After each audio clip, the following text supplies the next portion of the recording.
The morning bells had barely finished their song when Kalara heard the screaming, and she knew immediately that something terrible had happened,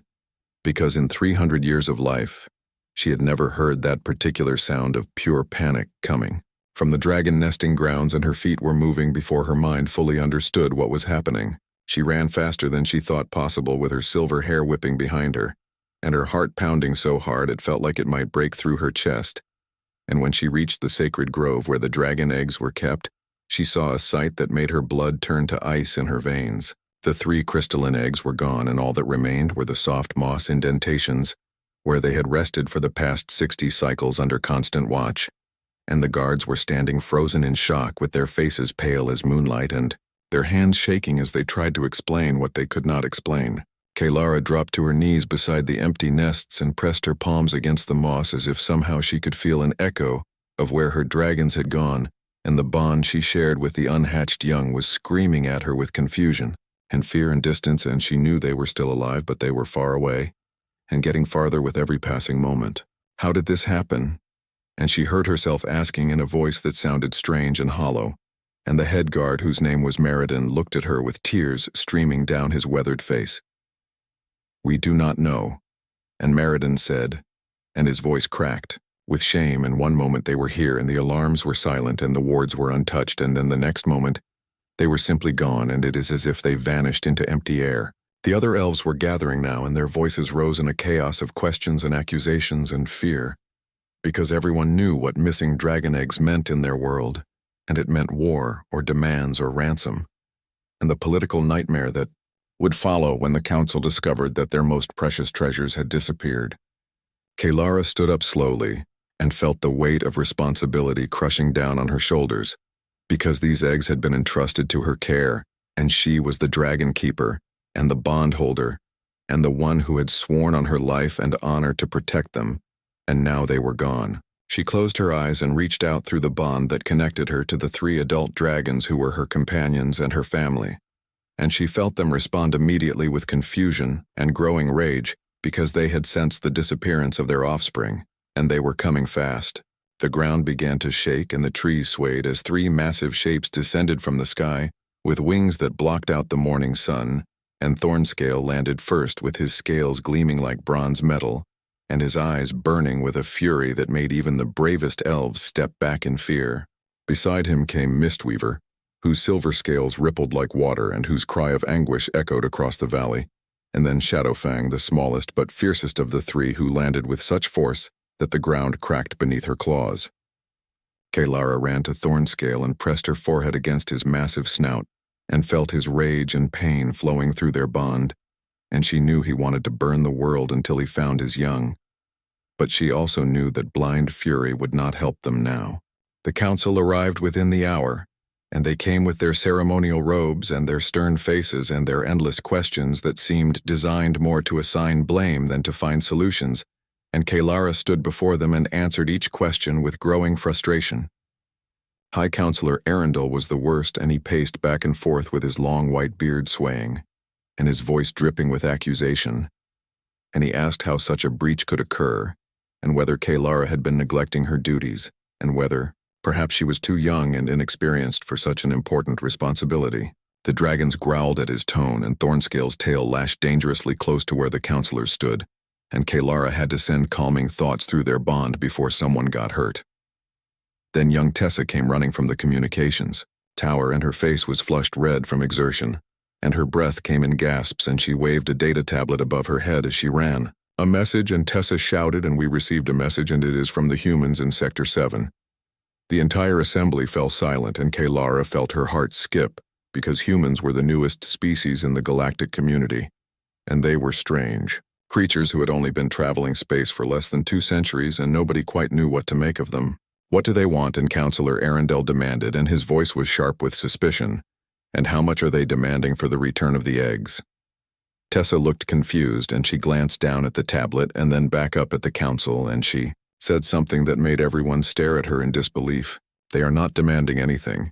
And Tessa said slowly, "And they say they found the eggs drifting in space in a damaged escape pod, and they want to know if anyone is missing them, and they want us to come get them as soon as possible." The council, erupted into argument and voices overlapped each other in a storm of debate, because this made no sense and nobody just found dragon eggs and offered to return them without conditions, and especially not humans who everyone knew were unpredictable and who followed no logical patterns of behavior. Counselor Arundel insisted it was obviously a trap, and that the humans were trying to lure them into some kind of ambush, and Counselor Mirith argued that perhaps the humans did not understand the value of what they had found. And Counselor Doran suggested they should send a military escort to retrieve the eggs by force if necessary. Kaylara listened to them argue for what felt like hours, and she felt the dragons growing more agitated with every passing moment, and she could feel through her bond that the eggs were safe for now, but they needed her, and they were calling to her across the vast distance of space. Finally, she could not stand it anymore, and she stepped forward and spoke in a voice loud enough to cut through the debate. "I am going to get them," and she said, "and you can send whoever you want with me, or you can stay here and argue, but I am leaving now and my dragons are coming with me." Counselor Arundel opened his mouth to object, but Thornscale chose that moment to roar, and the sound shook the windows of every building in the settlement, and the message was clear, and they were going to retrieve their young, and nothing was going to stop them. The council had no choice but to agree, and they gave Kaylara permission to take her personal ship and travel to the human colony in Sector 7, and they assigned a diplomatic team to accompany her, but she barely heard their instructions. She was already planning her departure and checking her ship systems and preparing for a journey that would change everything she thought she knew about humans, and about what it meant to show kindness to strangers. As she loaded supplies onto her ship that evening and watched the twin moons rise over the valley, she felt a strange mixture of hope and fear, and she wondered what kind of people would find dragon eggs and simply want to return them. Tomorrow, she would have her answer, and tomorrow she would meet the humans who had somehow found her lost dragons and who had sent a message that contained no threats or demands, but only a simple question about whether anyone was missing 3 very special eggs. Thornscale settled beside her ship and wrapped his tail around the hull protectively, and she could feel his determination through their bond, and she knew that whatever waited for them in Sector 7, they would face it together as they always had. The journey to Sector 7 took 3 days through hyperspace, and Kaylara spent every moment of those 3 days reaching out through her bond with the eggs and trying to understand what she was feeling from them, because something was very wrong, but also somehow very right. The eggs should have been terrified and distressed and sending waves of panic through the bond, but instead they felt calm and almost content, and it made no sense to her because stolen dragon eggs were supposed to be afraid, and yet hers seemed peaceful in a way that confused her deeply. The diplomatic team that the council had sent with her consisted of Ambassador Lorian, who was old and cautious, and seemed to suspect every human intention, and Captain Vell, who commanded the security detail, and who kept his hand on his weapon as if expecting attack at any moment. They kept asking her questions about what she was sensing through the bond, and whether she thought the humans might be using some kind of technology to manipulate the eggs, and whether this whole situation might be more dangerous than it appeared on the surface. Kaylara tried to explain that what she felt through the bond could not be faked or manufactured, and that the eggs genuinely seemed safe and comfortable, but she could see the doubt in their eyes, and she knew they thought she was being naive about human intentions. The 3 adult dragons had followed her ship despite her initial orders to stay behind, and they flew alongside her vessel in formation, with Thornscale taking the lead position, and Mistweaver and Shadowfang flanking either side, and their presence was both comforting and concerning because dragons were weapons of war, and their arrival might send the wrong message. When they finally dropped out of hyperspace near Sector 7, Kaylara was surprised by what she saw, because the human colony was small and simple, and nothing like the massive military installations or corporate stations that other species built when they settled new territories. It looked almost peaceful, and there were residential domes scattered across the surface of a green planet, and agricultural fields spread out in neat patterns, and a small orbital station that seemed designed for trade rather than defense. Ambassador Lorian studied the scans with narrowed eyes and muttered something about how appearances could be deceiving and how humans were known for hiding their true capabilities, but Kaylara barely heard him because the eggs were calling to her more strongly now, and she could feel they were close. The human station sent them a greeting message that was friendly and casual in a way that made the ambassador frown, and a woman's voice came through the communication system, welcoming them to Sector 7 and asking if they would like to dock at the station or proceed directly to the surface. Kaylara answered before the ambassador could speak, and said they wanted to go to the surface immediately, and the human woman whose name was Lisa, according to her introduction, gave them coordinates for a landing pad near the residential district. As their ship descended through the atmosphere, Kaylara pressed her face against the viewport and watched the colony grow larger, and she saw humans moving about their daily business, and children playing in parks, and nothing that suggested threat or danger or hostile intent. The dragons landed first, and their massive forms drew crowds of humans who came out to watch and point, and Kaylara tensed, expecting fear or aggression, but instead she heard excited voices and saw people taking pictures and heard children asking their parents if they could get closer to see the beautiful creatures. Captain Vel deployed his security team in defensive positions, and they formed a perimeter around the landing pad with weapons ready, and Ambassador Lorien straightened his robes and prepared his most formal diplomatic expression. But before they could establish proper protocol, a human woman came walking across the landing pad with no guards and no weapons and no signs of formality, and she wore simple clothes and had her brown hair pulled back in a practical style, and she was smiling, like she was greeting old friends. "Welcome," and the woman said, and her voice was warm and genuine, "and I am Lisa Chen, and we have been taking care of your little ones, and they are doing very well, and I bet you are anxious to see them." Ambassador Lorien stepped forward and began to launch into a prepared speech about diplomatic procedures and proper protocols and the serious nature of their mission. But Lisa just nodded politely and then looked past him to Kaylara. "You must be the mother," and Lisa said, or the keeper, and I can see it in your eyes, and you have been so worried, and please come with me and you can see them right away." Something about the woman's directness and warmth made Kaylara trust her instantly, and she stepped forward and followed Lisa toward a small transport vehicle, and Ambassador Lorien sputtered behind her about maintaining proper diplomatic channels. The ride through the colony took only minutes, and Kaylara watched the human settlement pass by her window, and everything looked so ordinary and peaceful, and there were markets and schools and small homes and people going about their lives, and nothing suggested the kind of society that would steal dragon eggs. Lisa talked the entire way and explained how the salvage crew had found the eggs, and how they had immediately tried to trace where they came from, and how the whole colony had gotten involved in keeping them safe and warm and comfortable while they waited for someone to claim them. She talked about it so casually, as if finding dragon eggs floating in space was just another normal day, and as if taking care of them was the obvious thing to do, and Kaylara found herself fascinated by this human woman who seemed to have no concept of how valuable or dangerous dragon eggs were supposed to be. They arrived at a residential dome that looked like all the others, and Lisa led them through a simple door into a modest living space,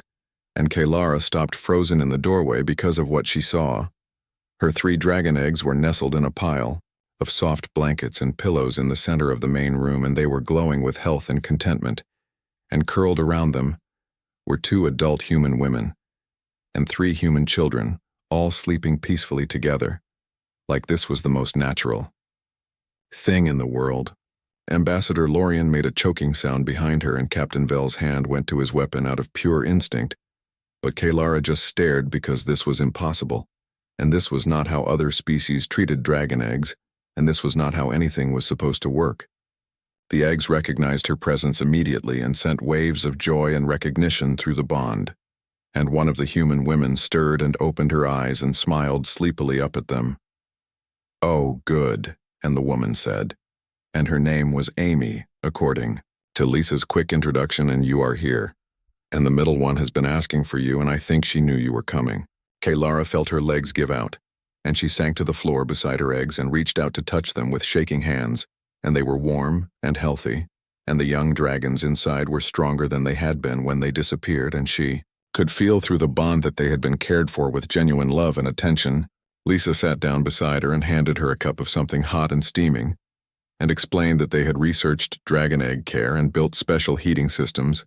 and taken shifts sitting with them because the middle egg seemed to get distressed when left alone for too long. The human children woke up and immediately began asking questions about whether the baby dragons were okay, and if they would hatch soon, and whether they could please come visit them when they grew up, and their innocent excitement and genuine care made something break open inside Kalara's chest. Ambassador Lorien tried to start formal negotiations about retrieval procedures and compensation and diplomatic agreements, but Lisa just looked confused and asked why they would need compensation for returning something that did not belong to them. Kalara looked around the room at these strange humans who had found her lost dragons and had simply cared for them with no thought of profit or leverage, and she felt her entire understanding of the universe beginning to shift and change. This was not how things were supposed to work,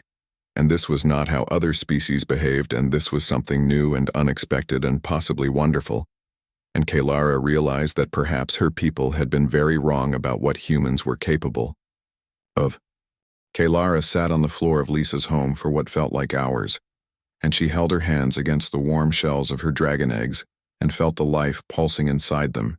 and through the bond, she could sense their memories of the past week, and what she felt made her question everything she thought she knew about humans. The eggs remembered being found, and they remembered cold and fear, and drifting alone in the darkness of space, and then they remembered warmth and soft voices and gentle hands that had wrapped them in blankets and held them close and sung to them in the night.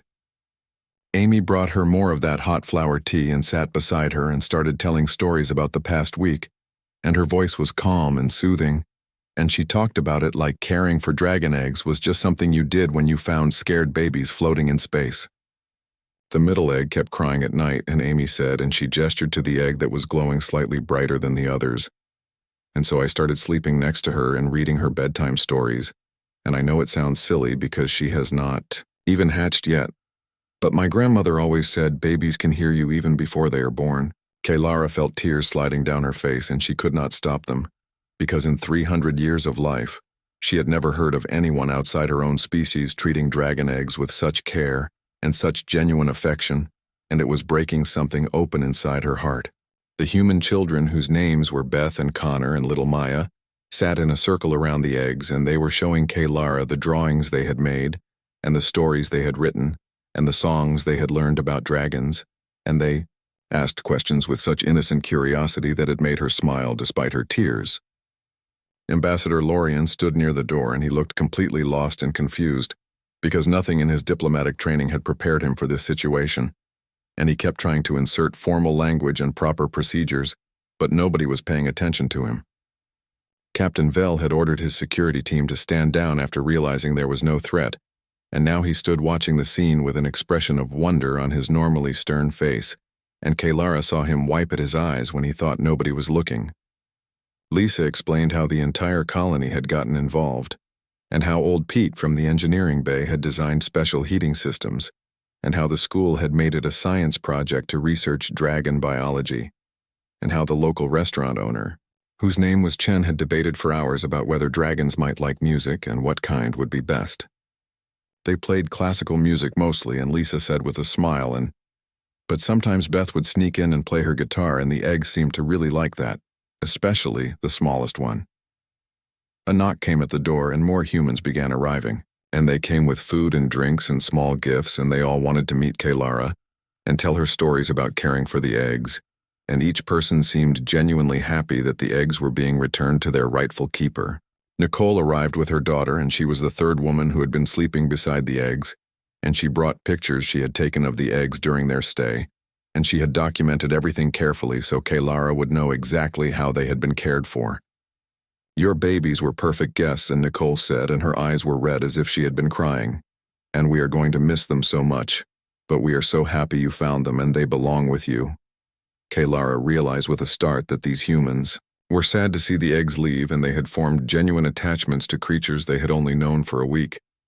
And this level of emotional connection to something that was not even their own species was completely foreign to her understanding of how the galaxy worked. Outside, she could hear the sounds of more humans gathering,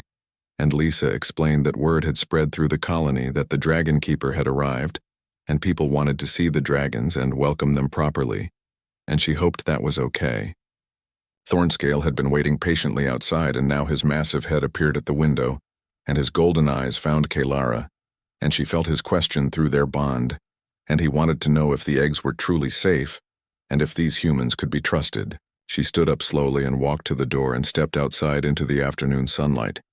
And what she saw made her stop breathing for a moment because there were hundreds of humans gathered around, and they had brought flowers and gifts and food, and they were celebrating the return of the eggs like it was a festival. Children ran up to the dragons with no fear in their hearts, and they reached out to touch scales that could cut through steel, and they asked questions about what dragons ate and where they lived and whether they could be friends. Thornscale lowered his massive head and allowed a small human child to pat his snout, and Kalara felt his surprise and pleasure through their bond, and Mistweaver was already surrounded by a group of humans who were complimenting her beautiful silver scales. Even Shadowfang, who was usually aggressive and protective, seemed charmed by a group of teenagers who were asking her serious questions about dragonflight mechanics and hunting strategies, and treating her like she was the most magnificent creature they had ever seen. An older human man approached Kalara and introduced himself as Mayor Williams, and he welcomed her to their colony, and apologized that the eggs had been found under such concerning circumstances, and he wanted to assure her that they had been treated with the utmost care and respect. Ambassador Lorien finally found his voice and began to speak about formal agreements and trade relations and cultural exchanges, and the mayor listened politely, but Kalara could see that the humans were not interested in politics, and they just wanted to make sure the dragons were okay. Lisa brought out a large box filled with documents and data tablets, and she handed them to Kalara and explained that everything was there, including medical scans and temperature logs and feeding schedules and observations about each egg's individual personality and preferences. "We noticed the big one likes it warmer," and Lisa said, and pointing to what would become Kalara's eldest dragon, "and the middle one prefers music, and the smallest one likes to be talked to constantly, and we wrote it all down so you would know how to make them happy." The level of detail and care in the documentation was staggering, and Kalara held the box and realized these humans had treated her eggs better than some elven keepers treated their own dragons, and they had done it simply because it was the right thing to do. As the sun began to set, the humans organized a feast, and they insisted that Kalara and her team join them, and they set up tables outside under the stars, and brought out food and drink and music, and it turned into a celebration that lasted long into the night. Kalara sat at a table with Lisa and Amy and Nicole and their families, and she listened to their stories and their laughter and their genuine warmth, and she felt something shifting inside her understanding of the universe. The other species in the galaxy operated on logic and strategy and mutual benefit, and they formed alliances based on what they could gain from each other, and they treated valuable items like dragon eggs as bargaining chips or weapons or symbols of power. But humans seemed to operate on something else entirely, and they acted on empathy and kindness and the simple belief that helping others was its own reward, and they had risked nothing and gained nothing from caring for her eggs, except the satisfaction of knowing they had done something good. Ambassador Lorien sat beside her, and he was unusually quiet, and finally he leaned over and spoke in a low voice meant only for her ears. "I have been wrong about them," and he said, and his voice was full of wonder, "and we have all been wrong, and I need to report this to the council because this changes everything we thought we knew about humanity." Kalara nodded and watched as human children danced with dragon hatchlings that had not even been born yet in their imaginations, and she saw adults making plans to visit the elven settlements and talking about cultural exchanges and friendship treaties. That night, when she finally returned to Lisa's home to sleep beside her eggs one last time before taking them home in the morning, she lay in the darkness and felt the three young dragons dreaming inside their shells. They dreamed of warmth and safety and soft voices and gentle hands, and they dreamed of the humans who had cared for them, and Kalara knew that when these dragons finally hatched, they would remember this time, and they would carry with them a connection to humanity that would shape the future in ways nobody could predict. She fell asleep with her hand on the middle egg, and the last thing she felt before sleep took her was Lisa, covering her with a blanket and whispering goodnight and wishing the baby dragons sweet dreams. Morning came too quickly, and Kalara woke to find herself still on the floor of Lisa's home, with her hand resting on the middle egg and sunlight streaming through the windows and the smell of something delicious cooking in the kitchen. Lisa was making breakfast, and she had prepared enough food for everyone, including the dragons, and Kalara watched in amazement as the human woman carried out 3 massive containers of prepared meat and vegetables for Thornscale and Mistweaver and Shadowfang. "I researched what dragons eat," and Lisa said cheerfully, And I hope this is okay, but Pete helped me get the portions right, and we wanted to make sure they had a good meal before the journey home. The dragons accepted the offering with curiosity, and Kalara felt their surprise and pleasure through the bond because most species were terrified of dragons, and certainly did not go out of their way to feed them breakfast. Amy and Nicole arrived early with their families, and they brought more gifts for the eggs, including soft blankets for the journey, and a collection of human music that they thought the young dragons might enjoy when they hatched. Beth was crying, and she tried to hide it, but Kalara saw her wiping at her eyes, and the young girl came over and gently touched the smallest egg one more time. "I'm going to miss you," and Beth whispered to the egg, "but I hope you have a wonderful life, and I hope you grow big and strong, and maybe someday we can see each other again." Kalara felt her own tears threatening to return, and she knelt beside Beth and took the girl's hand. "When these dragons hatch," and Kalara said softly, "and I will send you pictures and videos, and when they are old enough to travel, I will bring them back to visit. And I promise this because you helped save them, and they will want to see you again." Beth's face lit up with joy, and she hugged Kalara tightly, and then ran to tell her mother the good news, and soon all the children were making plans for the future visit, and talking about what they would show the dragons when they came back. Ambassador Lorien had spent the morning drafting official documents, and he presented them to Mayor Williams with great ceremony, and they were formal friendship agreements, and cultural exchange proposals, and trade arrangements. But the mayor looked at the documents and smiled kindly and suggested that perhaps they should start with something simpler, like a pen pal program between their children and the elven youth, and maybe some video calls to share stories and culture. Kalara watched Ambassador Lorien's face as he realized that humans were not interested in complex political arrangements, and they just wanted genuine friendship and connection. And she saw the moment when he understood that this was actually far more valuable than any treaty. The time came to load the eggs onto her ship, and the entire colony turned out to watch and say goodbye, and Kalara was overwhelmed by the number of humans who had come to wish her well, and to tell her one more story about caring for the eggs. Pete from engineering explained the heating system he had designed and showed her how to adjust the temperature for each egg's individual preferences, and he handed her detailed instructions and made her promise to contact him if she had any questions. Chen from the restaurant gave her a data chip with all the music they had played for the eggs, and he explained which songs each egg had responded to most strongly, and he had created playlists organized by mood and time of day. The school children had made a massive banner that read, "Goodbye baby dragons, come back soon," and they had all signed it with their names and drawings, and Kalara carefully rolled it up to take home with her. Captain Vell and his security team helped load the eggs onto the ship, and Kalara noticed that even these hardened soldiers were being careful and gentle, and treating the eggs like precious treasures,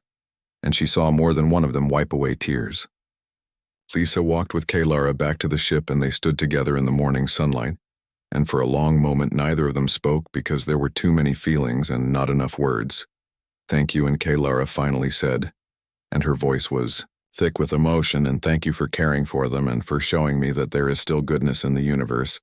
and for teaching me that my people have been wrong about so many things." Lisa hugged her, and it was a warm embrace that reminded Kalara of her own mother from centuries ago, and when they pulled apart, Lisa was smiling through her own tears. They were never a burden, and Lisa said, and they were a gift, and taking care of them reminded all of us why we came out here to the stars, and it reminded us that we are all connected, and that kindness matters more than anything else. The dragons were reluctant to leave, and especially Thornscale, who had formed an unexpected friendship with a group of human engineers who had been asking him technical questions about flight mechanics, and he kept looking back as if hoping they would come with him. Ambassador Lorien boarded the ship with his arms full of documents and gifts and promises of future cooperation, and his entire attitude had changed from suspicious diplomat to enthusiastic advocate for human-elven friendship. As the ship powered up and prepared for departure, Kalara stood at the viewport and watched the humans below, and they were waving and cheering, and some were crying, and she felt the weight of responsibility settling on her shoulders. She would have to explain this to the council, and she would have to make them understand what she had learned here, and she would have to convince them that humans were not a threat, but rather something precious and rare and wonderful. The journey home took 3 days, and Kaylara spent every moment of those 3 days writing her report and organizing her thoughts and preparing for the conversation that would change everything. She described in detail how the humans had cared for the eggs, and she included all the documentation and the pictures and the testimonials, and she tried to capture in words the feeling of being in that colony and experiencing their genuine kindness. Ambassador Lorien worked on his own report, and he was using words like revolutionary and paradigm shift and critical alliance, and Kaylara could see that he understood the political implications of what they had discovered. But more than politics, and more than strategy, Kaylara kept thinking about Beth's tears and Lisa's smile, and the way the entire colony had come together to care for creatures that were not their own, and she knew that this was what the galaxy needed to learn about humanity. When they finally arrived back at the Elven settlement, the entire population had turned out to welcome them home, and there were celebrations and relief and joy, and everyone wanted to see the eggs and hear the story. Kaylara stood before the council that evening with the 3 eggs resting safely in their nests behind her, and she told them everything, and she watched their faces change from skepticism to wonder to understanding. High Counselor Arundel, who had been so suspicious and accusatory, was quiet for a long time after she finished, and then he spoke in a voice that was thoughtful and humble. "We have been wrong," and he said, "and we have judged them by our own standards and our own history, and we have failed to see what makes them unique, and this cannot continue." The council voted unanimously to establish formal friendship with the human colony in Sector 7, and they voted to create exchange programs and cultural initiatives, and they voted to share this story with every Elven settlement across the galaxy. But more importantly, they voted to change how they thought about humans and to approach them not with suspicion, but with openness, and to recognize that kindness and empathy were not weaknesses, but rather the greatest strengths any species could possess.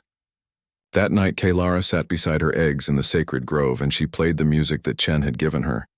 and she told them stories about the humans who had saved them and cared for them and loved them.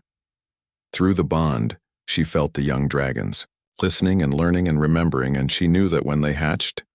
they would carry this experience with them, and they would be the first of a new generation of dragons who understood that humans were special. She fell asleep with her hand on the middle egg, and she dreamed of a future where elves and humans and dragons all lived together in friendship and cooperation and understanding.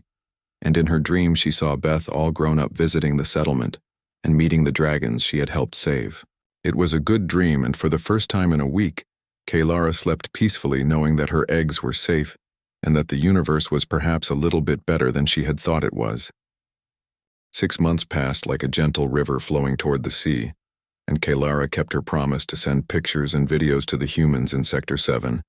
and every message she sent brought back responses filled with joy and excitement, and questions about how the eggs were developing. The eggs had grown stronger and larger, and the shells had begun to show the intricate patterns that indicated they were close to hatching,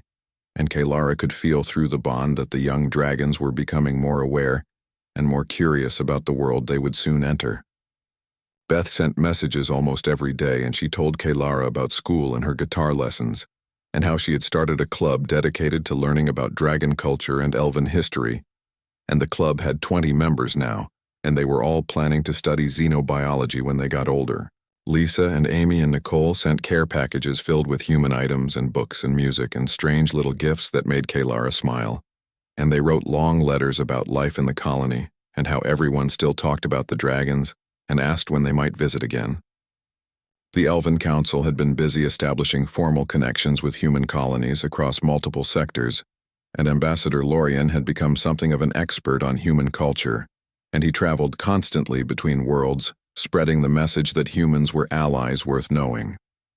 But more importantly, the story of the dragon eggs had spread throughout the galaxy,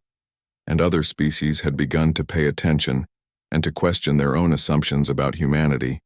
and Kaylara received messages from diplomats and scholars asking for details and wanting to understand what had really happened. The Valorians sent a delegation to visit, and they were a proud warrior species who had always viewed humans as weak and overly emotional, and they wanted to see the eggs that humans had cared for and hear the story from Kaylara herself.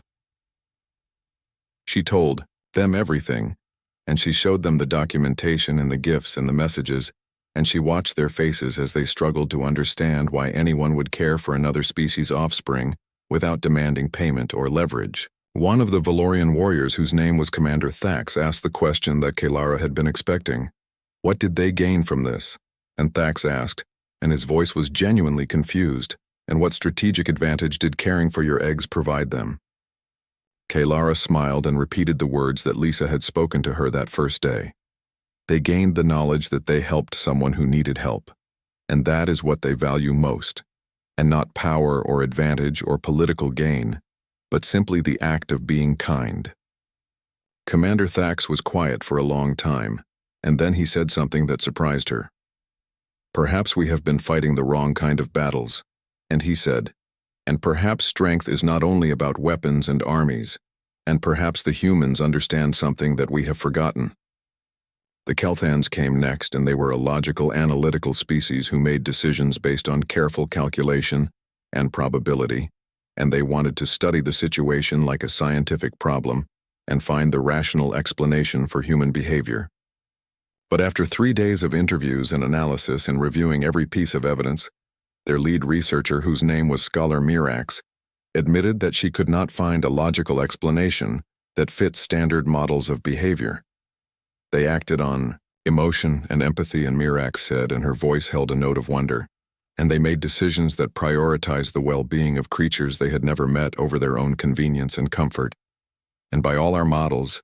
this should not work as a successful strategy, but somehow it does. More species came and more questions were asked, and slowly, the galaxy began to understand that humans were not weak because of their empathy, and they were not foolish because of their kindness,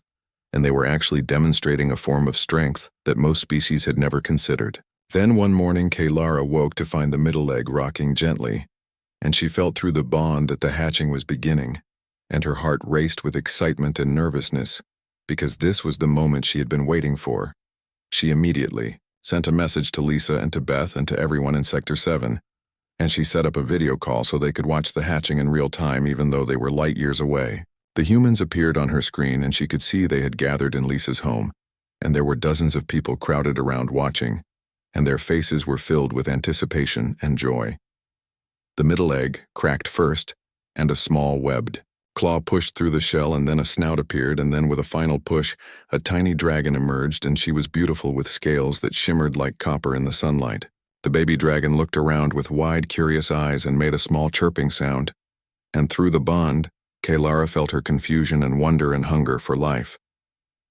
But then something unexpected happened, and the baby dragon turned toward the video screen where the humans were watching, and she made a different sound, and it was a sound of recognition and greeting. She remembers you, and Kalara said, and her voice was thick with emotion, and she remembers your voices and your kindness. On the screen, she saw Beth crying, and Lisa covering her mouth with her hands, and Amy laughing and crying at the same time. And the joy on their faces was pure and genuine and beautiful. The other 2 eggs hatched within hours, and first came the largest, who was strong and bold with scales like dark bronze, and then the smallest, who was curious and playful with scales that caught the light like polished gold. All 3 baby dragons responded to the human voices coming through the video screen, and they chirped and called and tried to move toward the sound, and Kalara knew that the bond they had formed before hatching was real and lasting. She spent the next week caring for the newly hatched dragons and sending constant updates to the humans, and the baby dragons grew quickly, and their personalities emerged, and the middle one, who they named Ember, was especially attached to human music. Kalara played the songs that Chen had given her, and Ember would curl up and listen with her eyes half closed, and make contented sounds, and her siblings would join her, and soon all 3 dragons associated human music with comfort and safety. The council decided that when the dragons were old enough to travel, they would organize an official visit to Sector 7, and it would be a celebration of friendship and a demonstration to the galaxy that cooperation between species was possible and valuable. But Kalara did not want to wait for official ceremonies and politics, and 3 months after the hatching, she made a decision, and she loaded the young dragons onto her ship along with Thornscale and Mistweaver and Shadowfang, and she set course for Sector 7. She sent a message ahead and told Lisa she was coming, and asked if it would be okay to visit, and the response came back almost immediately, and it was filled with excitement and welcome and instructions for where to land. The journey took 3 Days and the baby dragons were curious about everything, and they explored every corner of the ship and asked endless questions through the bond, and Kalara found herself smiling constantly at their enthusiasm. When they finally arrived at Sector 7 and descended through the atmosphere, Kalara could see that the entire colony had gathered, and they had decorated the landing area with flowers and banners, and there was music playing. The ship landed gently, and Kalara opened the door, and the 3 baby dragons rushed out ahead of her, and they ran toward the crowd of humans with no fear or hesitation. Beth was the first to reach them, and she dropped to her knees, and Ember ran straight into her arms and made happy chirping sounds and rubbed her small head against Beth's face. Lisa and Amy and Nicole were crying and laughing and reaching out to touch the dragons, and all around them humans were kneeling down and greeting the baby dragons with gentle hands and soft words. Kalara watched the scene and felt tears streaming down her face, because this was right, and this was how the universe should work. And this was the future that was possible when beings chose kindness over suspicion and love over fear. The adult dragons landed and were immediately surrounded by humans who remembered them and who welcomed them back, and Thornscale lowered his massive head so children could pet him, and Mistweaver spread her wings so people could admire their beauty. That evening, there was a feast and a celebration, and the baby dragons played with human children and learned new games and ate new foods and experienced joy in its purest form. Kalara sat with Lisa and Amy and Nicole and Mayor Williams and Ambassador Lorian, who had flown in for the occasion, and they talked about the future and about building bridges between their peoples.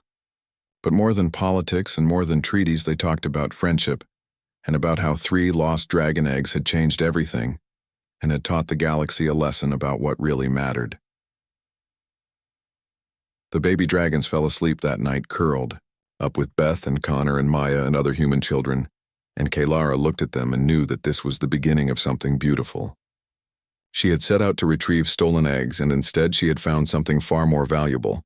and she had found proof that in a galaxy often ruled by fear and suspicion and calculation, there was still room for kindness and empathy and love. And she had learned that sometimes the strongest bonds are not forged through treaties or trade, but through simple acts of caring for those who need help, and expecting nothing in return, except the knowledge that you made the universe a little bit